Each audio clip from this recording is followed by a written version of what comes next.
नमो नमः मित्राणि, नमः संस्कृताय। आज हम चर्चा करेंगे संस्कृत व्याकरण के एक विशिष्ट भाग के संदर्भ में, जिसे हम समास के नाम से अभिहित करते हैं। समास वस्तुतः दो पदों का मेल होता है। संधि और समास दोनों के संदर्भ में यदि हम विचार करें तो संधि जहाँ दो वर्णों के मेल को कहते हैं, वहीं दो पदों के मेल को हम समास कहते हैं। समास के संदर्भ में लघु सिद्धांत कौमुदी में कहा गया है समसनम समासः। समसन करना, समसनम नाम संक्षेपीकरणम, अर्थात किसी दो पदों का ऐसा योग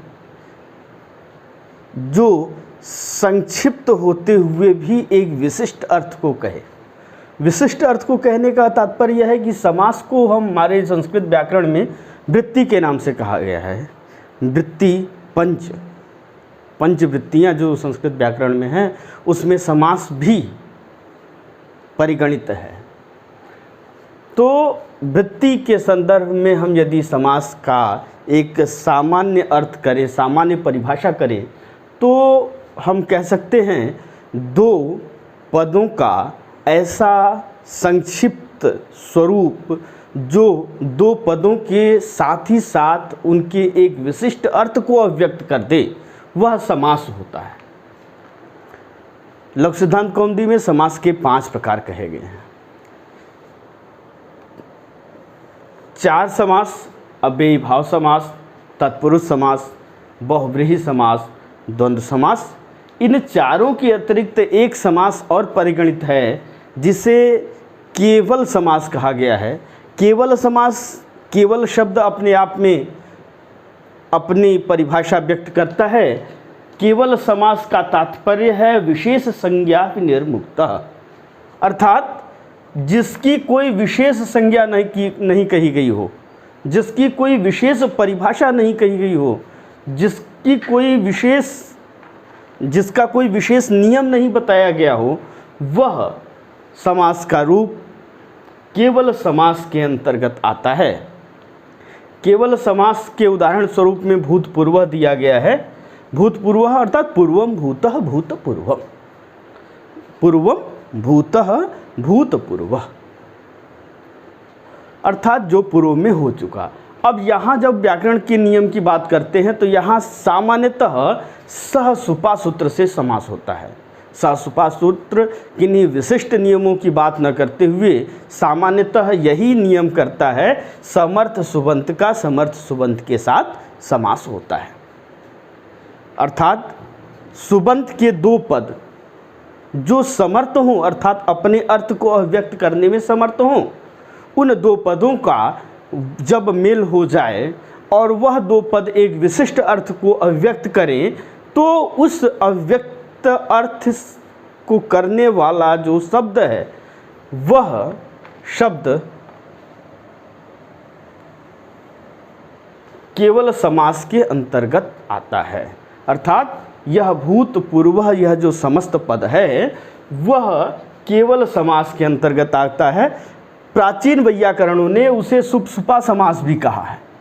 सुपसुपा का मतलब यही सहसुपा, अर्थात सुबंत और सुबंत का जो यहाँ सामान्य समास हो जाए, कोई विशेष नियम को ध्यान में न रखते हुए, अर्थात विशेष परिभाषाओं को न इंगित करके सिर्फ सामान्य परिभाषा के आधार पर ही जो समास हो जाए, वह केवल समास कहा जाता है। फिर से देख सकते हैं, विशेष संज्ञा, संज्ञा का मतलब परिभाषा, विशेष नाम जिनका कोई विशेष परिभाषा नहीं हो, जिनके लिए कोई विशेष प्रक्रिया न बताई गई हो, जिनके लिए कोई विशेष नामकरण नहीं किया गया हो, जिनका कोई विशेष अभिधान न हो, ऐसा शब्द, ऐसा समस्त पद केवल समास के अंतर्गत आता है। विशेष संज्ञा से जो विनिर्मुक्त हो, मुक्त अर्थात स्वच्छंद, विनिर मतलब विनीर अर्थात विशिष्ट रूप से निश्चय ही मुक्त हो, अर्थात किन्हीं भी विशेष नियमों से उसके प्रक्रिया में कोई भी व्यवधान न हो, ऐसे समस्त पद को हम केवल समास के नाम से कह सकते हैं। अब बात करते हैं समास का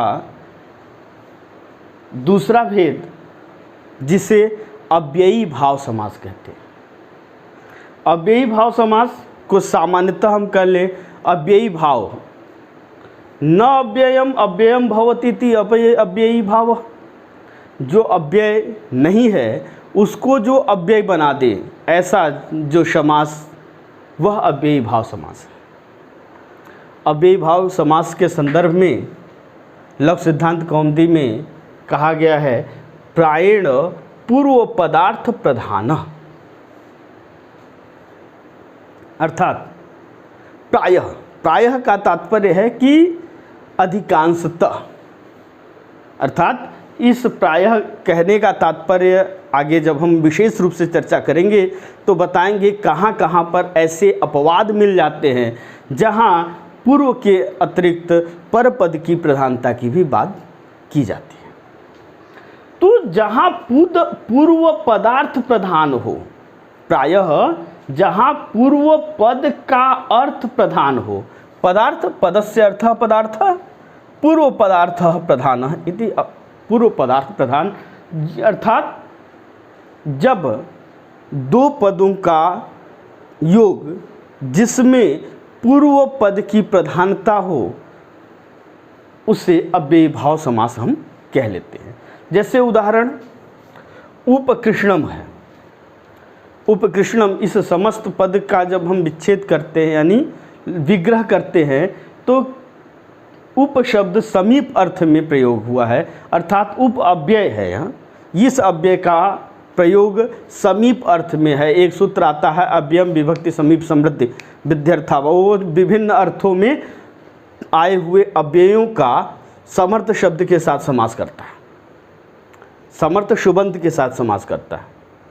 तो उप समीप अर्थ में आगत अव्यय है, कृष्ण शब्द है, कृष्णस्य समीपम उपकृष्णम यह शब्द बनता है। जब हम कृष्ण के समीप, कृष्ण के पास यह वाक्य कहते हैं तो इन कृष्ण और समीप में समीपता का प्राधान्य है, अर्थात समीपता के अर्थ में आगत जो उप अव्यय है उसका प्राधान्य है। अतः इस सामान्य परिभाषा के आधार पर यह उपकृष्णम अव्ययी भाव समास के अंतर्गत आता है। अव्ययी भाव समास पर यदि हम विचार करें तो दो चीज़ें हैं जो कि सामान्यतः हम उन चीज़ों से, उन नियमों के आधार पर हम अव्ययी भाव समास की पहचान कर सकते हैं। एक तो यह जो समस्त पद है वह अव्यय हो जाता है, अव्ययी भावस्य, और इसके आदि में यानी पूर्व पद प्रायः अव्यय के रूप में प्रयुक्त होते हैं, यानी पूर्व पद अव्यय होता है और समस्त पद भी अंत में अव्यय हो जाता है। पूर्व पद अव्यय होता है, यह सार्वभौमिक नियम नहीं है। जब नदभिश्च के साथ हम जब समास करते हैं तो वहाँ द्वियमुनम त्रियमुनम वगैरह जो प्रयोग बनते हैं उसमें अव्यय पूर्व में नहीं है, परंतु यह जो अव्यय पदों का मूल स्वरूप अव्यय के रूप में हो जाना यह सामान्य नियम है।